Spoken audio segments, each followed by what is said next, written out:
Mana ni wowe watuzanye ku isi ubinyujije mu babyeyi bacu, utumenya mu bwana, uraturinda turakura, tugushimiye kubana natwe muri iyo myaka yose. None rero dore icyerekezo turimo, turi kujya imbere, ariko Nyagasani tugeze aho isi igoye,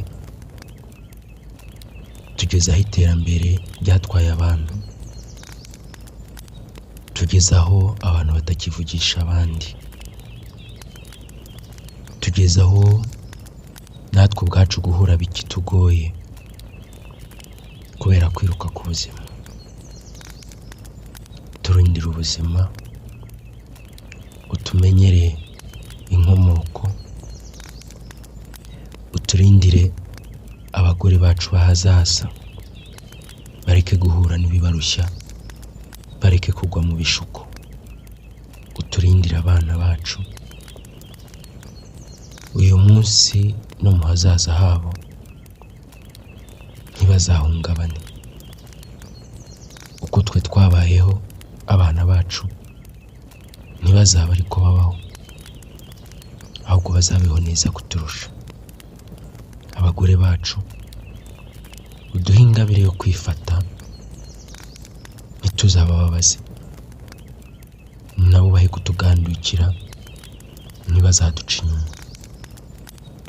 Dukomereze mu burwayi, uturindire mu bukene, uturindire mu kwamburwa, uturindire mu gukubitwa, uturindire mu guhangayika, uturindire mu gahinda gakabije, uturindire mu kwiruka mu mihanda, uturindire mu mirimo yacu, uturindire mu mashuri dutsinde, uturindire ku misozi tugusenga, uturindire mu nzara n'inyota, kubera ko wowe usumba byose.